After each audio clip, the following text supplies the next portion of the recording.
삼국지를 떠올리면 누구나 먼저 관우의 청룡 언월도 그리고 여포의 방천하극을 생각하죠. 하지만 만약 제가 말한다면 어떨까요? 관우와 여포조차 경계했던 한 명의 장수가 있었다면요. 믿으시겠습니까? 끝없는 전쟁의 시대, 힘이 곧 권력이었던 삼국시대.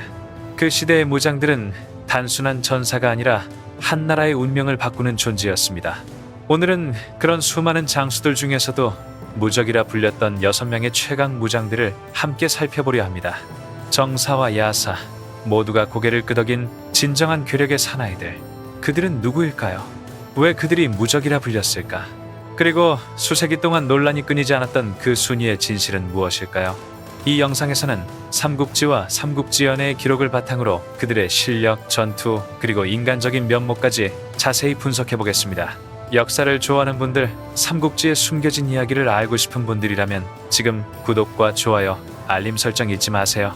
가장 충격적인 진실은 언제나 마지막에 등장하니까요. 제6위조차도 경계한 사나이, 호서의 구천 삼국시대. 수많은 영웅들이 전쟁 속에서 피어나고 사라졌습니다. 하지만 그 중에는 단 몇 줄의 기록만 남겼지만 누구보다 강렬한 인상을 남긴 인물도 있었죠. 오늘 소개할 인물, 바로 호서이입니다. 그의 이름은 관우나 여포처럼 널리 알려지지 않았습니다. 하지만 조조가 직접 예우했을 만큼 그의 실력은 진짜였습니다. 삼국지의 저자 진수는 이렇게 기록했습니다. 호서이는 군 중에서 가장 용맹하였다. 단 한 문장이지만 그 말이 곧 모든 걸 설명합니다. 삼국지연에선 그의 괴력이 더욱 생생하게 전해집니다. 그는 무려 500근, 약 500kg을 들어올렸고 하루에 700리를 걸을 수 있었다고 합니다. 물론 과장된 이야기일 수도 있겠지만 절반만 사실이라 해도 인간의 한계를 넘어서는 힘이죠. 조조는 그런 호서이를 특별히 아꼈습니다. 늘 냉철하고 의심이 많던 조조가 금은을 직접 내렸다고 하니 그것만으로도 호서이가 얼마나 신뢰받았는지 알 수 있습니다. 호서이는 전면에 나서 화려한 전공을 세운 장수는 아니었습니다. 하지만 그는 전장의 버팀목이자 조용한 힘이었습니다. 세상은 늘 화려한 영웅만 기억하지만 진짜 영웅은 묵묵히 제 자리를 지키는 사람 아닐까요? 호서이는 이름보다 내면의 힘으로 빛났던 사나이였습니다. 그의 이야기는 오늘을 사는 우리에게도 묻습니다. 당신은 얼마나 조용히 그러나 단단하게 서 있습니까? 제5위 묵묵히 주군을 지킨 사나이 주창. 끝없는 전쟁의 소용돌이 속 명예는 창 끝에서 태어나고 피 위에 새겨졌던 삼국시대. 하지만 역사는 늘 화려한 전공만을 기억하지는 않습니다. 조용히 그러나 누구보다 강한 내면의 힘으로 세상을 지탱한 인물들이 있었죠. 그중 한 명이 바로 관우의 곁을 평생 지킨 사나이 주창겠습니다.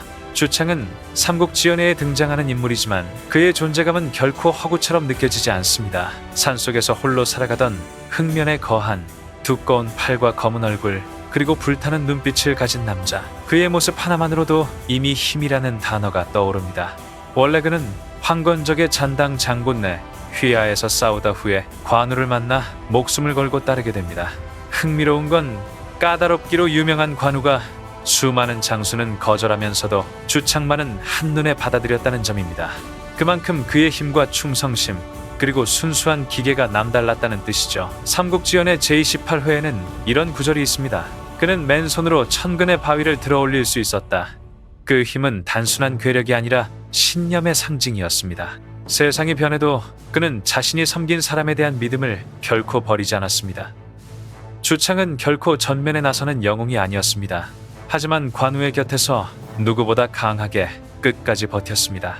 그는 명예를 좇지 않았고 오직 의리 하나로 살아갔습니다. 관우가 쓰러지자 그도 스스로 목숨을 끊으며 충성을 지켰죠. 그 순간 그는 더 이상 조연이 아닌 진정한 영웅이 되었습니다. 화려한 전공도 세상이 알아주는 명성도 없었지만 주창의 이름은 충의의 상징으로 남았습니다. 그의 삶은 오늘을 사는 우리에게 이렇게 말하는 듯합니다.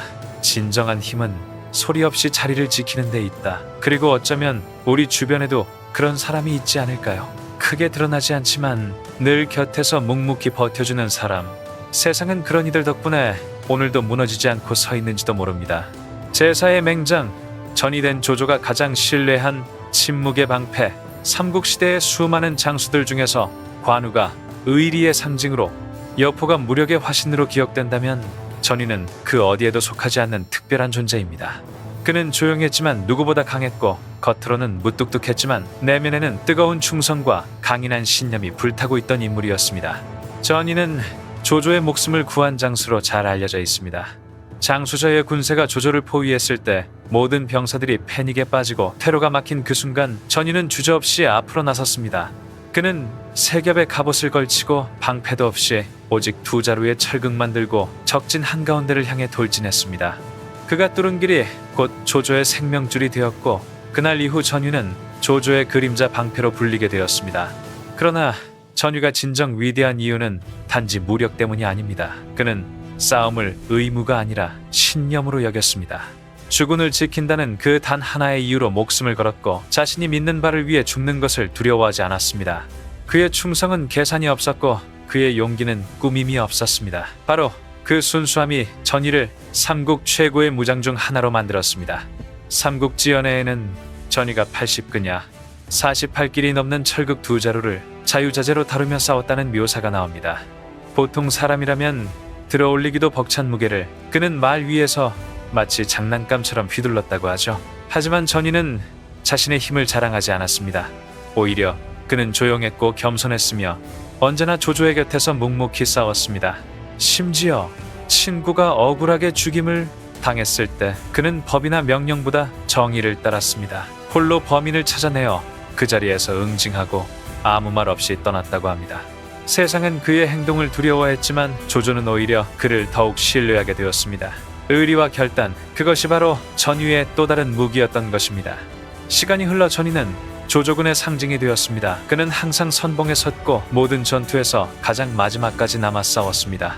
금빛 투구나 화려한 명예 따위에는 관심이 없었죠. 그에게 중요한 것은 단 하나, 자신이 지켜야 할 사람과 신념이었습니다. 전유의 이야기는 우리에게 진짜 강함이 무엇인지 묻습니다. 그것은 무력을 자랑하는 것이 아니라 끝까지 신뢰를 지키는 것. 그것은 세상이 변해도 변하지 않는 마음, 그리고 자신보다 남을 먼저 생각하는 용기입니다. 오늘날 약속이 쉽게 깨지고 충성이 종종 어리석게 여겨지는 시대에 전유의 삶은 오히려 더 깊은 울림을 줍니다. 그는 1위가 아니어도 그 이름은 여전히 사람들의 마음속에서 불멸의 상징으로 남아 있습니다. 진짜 강함이란 묵묵히 옳은 일을 끝까지 해내는 것. 전이 바로 그 이름이 그 말을 증명합니다. 제3의 맹장 관우 그의 예로 세상을 울린 사나이 삼국지의 수많은 영웅들 가운데 세월이 흘러도 그 이름이 신화처럼 남은 인물이 있습니다. 바로 관운장관전이라 불린 관우입니다. 그는 단순히 전쟁터의 장수가 아니라 천년이 지나도 충의와 정의 그리고 불굴의 정신을 상징하는 인물로 기억되고 있습니다. 하지만 관우를 단순히 무장우장이라 부른다면 그것은 그를 모욕하는 일일지도 모릅니다. 그의 진정한 힘은 육체적인 강함이 아니라 믿음과 신념에서 비롯된 것이었기 때문입니다. 관우의 강함은 칼끝보다 마음에서 시작되었고 그의 용맹은 전투보다 의리를 향해 있었습니다. 우리는 흔히 그가 술이 식기도 전에 화웅의 목을 베고 5 관문을 지나며 6 장수를 베었다는 이야기로 그를 기억합니다. 또한 홍수로 휩쓴 형주에서 우금유진을 생포하며 천하의 전장을 뒤흔든 전설의 사내로 떠올립니다. 하지만 관우가 진정 위대한 이유는 승리의 수가 아니라 그가 끝까지 지켜낸 기계에 있습니다. 그는 언제나 의리를 최우선으로 여겼습니다. 조조에게 일시적으로 몸을 맡겼을 때조차 식사를 함께하지 않았고 상을 받지 않았으며 한시도 자신의 정체를 잊지 않았습니다. 그는 오직 유비의 부인을 지키기 위해 조조의 진영에 머물렀을 뿐 언제든 떠날 준비가 되어 있었습니다. 유비가 살아있다는 소식을 듣자마자 관우는 아무 미련 없이 떠났습니다. 목숨을 걸고 약속을 지키기 위해. 그 결단은 적장인 조조조차 고개를 숙이게 만들었습니다. 관우는 강했지만 인간적인 고민도 깊은 사람이었습니다. 그는 수많은 전장에서 외로움을 견뎠고 정치적 싸움 속에서도 신념을 굽히지 않았습니다. 유비가 세력을 잃고 방황할 때, 형주가 수많은 세력의 각축장이 되었을 때조차 그는 자신의 자리를 지켰습니다. 설령 세상이 자신을 이용하려 해도 그는 결코 자신을 팔지 않았습니다. 그의 상징인 청룡 어널도 사기는 80이근, 즉 약 50kg에 달했다고 전해집니다. 하지만 그 무게보다 더 무거운 것은 그가 짊어진 책임이었습니다. 관우는 힘을 권력의 수단으로 쓰지 않았습니다. 오히려 정의를 지키는 방패로 사용했습니다. 그래서 그는 전쟁의 패배로 죽었지만 정신의 승리자로 남았습니다. 그의 죽음은 전략적으로는 패배였으나 인간적으로는 절대적인 영광이었습니다. 그는 무릎 꿇지 않았고 머리를 잃었어도 의를 잃지 않았습니다. 그래서 후세 사람들은 그를 무성이라 부르며 신처럼 모셨습니다. 그의 신상은 절의와 신뢰의 상징으로 세워졌고 상인과 군인, 경찰까지 그의 이름에 맹세했습니다. 삼국지의 인물들이 대부분 전장의 영웅으로 남았다면 관우는 그 범위를 넘어 문화의 상징이 되었습니다. 그는 사람들에게 말없이 가르칩니다. 충성은 아첨이 아니며 정의는 완고함이 아니고 용기란 싸움이 아니라 끝까지 바른 길을 지키는 힘이라고. 만약 관우가 오늘날 살아있다면 그는 아마 권력을 좇지 않을 것입니다. 대신 그는 불의에 맞서며 약자를 지키고 신념으로 세상을 움직이는 사람이 되었을 것입니다. 관우는 왕자를 탐하지 않았습니다. 그는 세상을 비추는 불꽃이 되기 위해 태어났습니다. 오늘날의 우리에게 관우는 단지 검을 든 장수가 아닙니다. 그는 자기 자신에게 부끄럽지 않은 삶을 산 한 인간입니다. 유혹 앞에서도 두려움 앞에서도 그는 결코 눈을 돌리지 않았습니다. 그의 삶은 우리에게 묻습니다. 당신은 지금 무엇을 위해 싸우고 있습니까? 관우의 대답은 단순합니다. 나는 을을 위해 싸웠다. 그리고 그 한마디가 천년의 세월을 넘어 지금도 여전히 사람들의 마음속에 울리고 있습니다. 제2의 맹장, 여포의 중국 역사에서 힘하면 떠오르는 인물이 바로 여포입니다. 그의 이름은 수천 년이 지난 지금까지도 듣는 이의 마음을 흔듭니다. 누군가에겐 천하무적의 전사로 또 누군가에겐 배신과 혼란의 상징으로 남아있죠. 그만큼 여포는 삼국시대의 모든 영웅 중에서도 가장 극단적이고 가장 비극적인 인물이었습니다. 그는 태어날 때부터 평범함과는 거리가 먼 사람이었습니다. 세상이 혼란에 빠져 피비린내가 가득하던 시대, 여포는 마치 운명처럼 등장했습니다. 붉은 말 적토마를 타고 손에는 방천화극을 쥔 채 전장에 나타난 그의 모습은 그야말로 인간이 아닌 전신전신이었습니다. 한 번 출전하면 적진은 순식간에 무너졌고 그의 이름이 울려 퍼지면 병사들의 창끝조차 떨렸다고 전해집니다. 다른 장수들이 군대를 등에 업고 싸웠다면 여포는 혼자서 전장을 지배했습니다. 그의 한 번의 돌격은 수백 명의 기세를 압도했고 그는 그 존재 자체로 명령이자 공포였습니다. 심지어 유비와 원술의 대치하던 자리에서 그는 활 하나로 두 진영 사이의 나무를 정확히 꿰뚫어 모두를 침묵시켰다는 일화도 남아있죠. 그 한 발의 화살이야말로 그의 위세를 상징하는 전설이 되었습니다. 하지만 여포의 진짜 비극은 힘이 아니라 마음에 있었습니다. 그토록 강한 육체를 가졌지만 정작 마음은 그만큼 단단하지 못했습니다. 그는 스승이자 아버지 같은 존재였던 정원을 죽이고 새 주인 동탁에게 붙었습니다. 그러나 얼마 지나지 않아 동탁이 잔혹하다는 이유로 다시 그를 죽였습니다. 이처럼 그는 끝없이 주인을 바꾸며 떠돌았고 그 때문에 배신자라는 이름이 따라붙었습니다. 그러나 정말로 그는 단순한 배신자였을까요? 사실 여포는 권모술수를 즐기는 인물이 아니었습니다. 그는 세상 그 어떤 사람보다 솔직했고 마음이 약했습니다. 그는 단지 믿을 만한 누군가를 원했지만 끝내 그를 진심으로 받아주는 이는 없었습니다. 그의 힘은 천하를 제압할 만큼 강했지만 마음속의 불안과 외로움은 결국 그를 무너뜨렸습니다. 삼국지에서 충성과 신의는 장수의 생명과도 같은 가치였습니다. 하지만 여포는 그 세계 속에서 자신이 기댈 자리를 찾지 못했습니다. 관우처럼 의형제를 믿지도 못했고 조조처럼 현명한 주군을 따르지도 못했죠. 그는 마치 울창한 숲속에 홀로 남겨진 호랑이 같았습니다. 위험있고 강하지만 끝내 외로운 존재. 결국 그의 말로는 너무나도 허무했습니다. 조조에게 포로로 잡힌 뒤 그는 목숨을 구걸하며 조조의 부하가 되겠다고 했습니다. 하지만 조조는 냉정하게 고개를 저었습니다.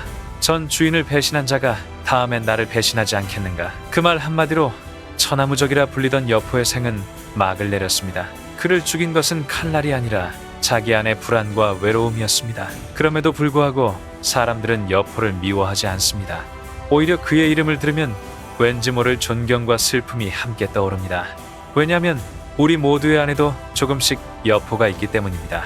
능력은 있지만 방향을 잃은 순간, 강하지만 외로운 순간, 그때 우리 역시 여포와 다르지 않습니다. 여포는 후세에 이렇게 말하고 있는지도 모릅니다. 힘이 전부가 아니다.